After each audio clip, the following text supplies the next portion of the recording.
Bismillahi assalamualaikum warahmatullahi wabarakatuh. Alhamdulillahirrabbilalamin. Wabihi nasta'in wa ala umurid dunya waddin. Rabbi syrahli sadri wa yassirli amri wahlul uqdatam min lisani yafqahu qawli. Amma ba'du. Perkenalkan, nama saya Fadila Adriani, NPM 2003 110114 dari kelas 4C IKO.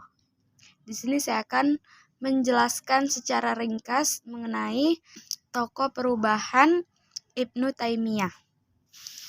Nama lengkap Ibnu Taimiyah adalah Taqiyuddin Abdus Somad.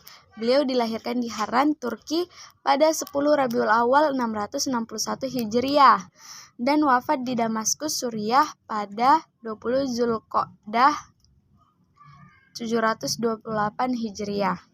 Ibnu Taimiyah merupakan seorang pemikir Islam terkemuka dan tokoh pembaruan pada abad ke-8 Hijriah. Ia berasal dari keluarga cendekiawan, sebuah keluarga yang cinta terhadap ilmu. Ayahnya, Syihabuddin Abdul Alim, adalah seorang ilmu hadis dan ulama mazhab Hambali yang terkenal di Damaskus. Ia mengajar di berbagai sekolah terkemuka di kota itu. Kakeknya, Syekh Majuddin Abdus Salam, juga seorang ulama ternama. Mereka adalah para tokoh terkemuka dalam mazhab Hambali dan cukup kuat berpegang pada ajaran salaf atau yang terdahulu. Pendidikan Ibnu Taimiyah dimulai dengan belajar Al-Quran dan hadis pada ayahnya sendiri. Kemudian ia memasuki sekolah di Damaskus dan mendalami berbagai ilmu keislaman. Kecerdasan dan kejeniusannya sudah terlihat sejak kecil.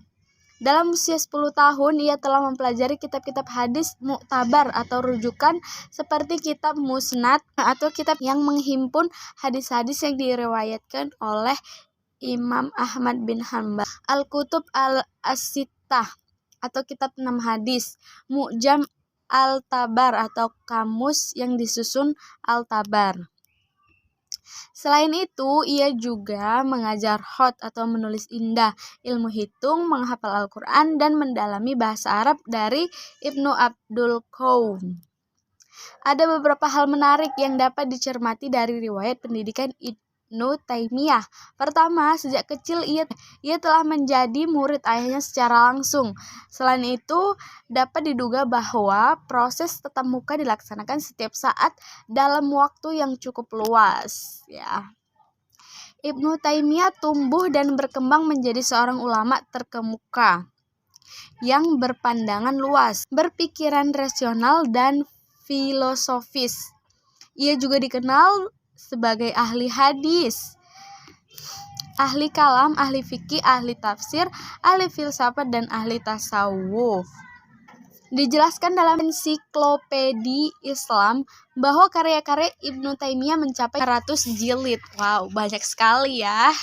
Di antara karya-karyanya yang terkenal adalah kitab Ar-Rad Al-Mantikin atau jawaban terhadap para ahli mantik atau ahli logika, Manhaj As-Sunnah An-Nabawiyah, metode sunnah Nabi.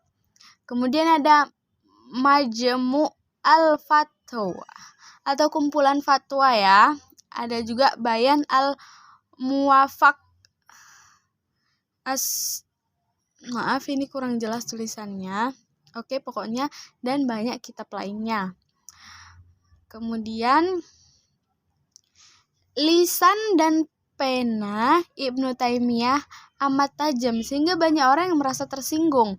Kedengkian pun muncul dari para qadha atau hakim dan fuqaha atau para ahli. Hanya karena kedengkian dan tanpa alasan yang jelas, akhirnya Ibnu Taimiyah dijebloskan ke dalam penjara. Masya Allah, ya Allah.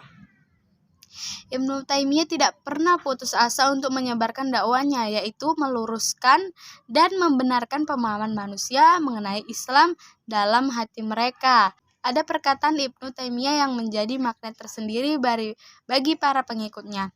Tidak ada sedikit pun pengaruh dari apa yang dilakukan musuh-musuhku terhadapku. Sesungguhnya surgaku dan kebunku berada di dadaku. Kemanapun aku pergi, ia bersama aku. Jika mereka memenjarakanku, penjara adalah sarana bagiku untuk bersama dengan Allah. Masya Allah ya.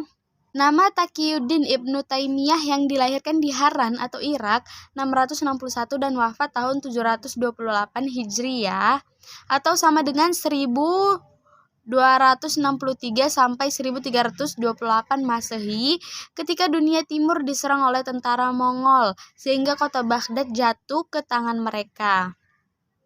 Oke, dan pokok pemikiran pembaharuannya yaitu sebagian besar aktivitasnya diarahkan untuk memurnikan paham tauhid dengan menentang segala bentuk bid'ah, tahayyul dan kufurat kayaknya ya.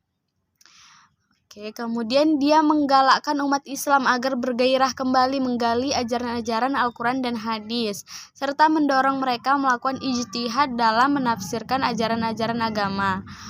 Kemudian umat harus kembali kepada Al-Quran dan hadis yang diperlukan ijtihad di dalamnya, maka taklid harus ditolak ya. Oke, kemudian di dalam berijtihad tidak terikat pada mazhab atau imam. Kemudian dalam bidang hukum, ia menawarkan suatu metode baru. Kemudian kembali ke ajaran salaf. Pendapat yang berlainan dengan pendapat yang terjadi sesudah dua kelompok ini haruslah dinyatakan sebagai bid'ah.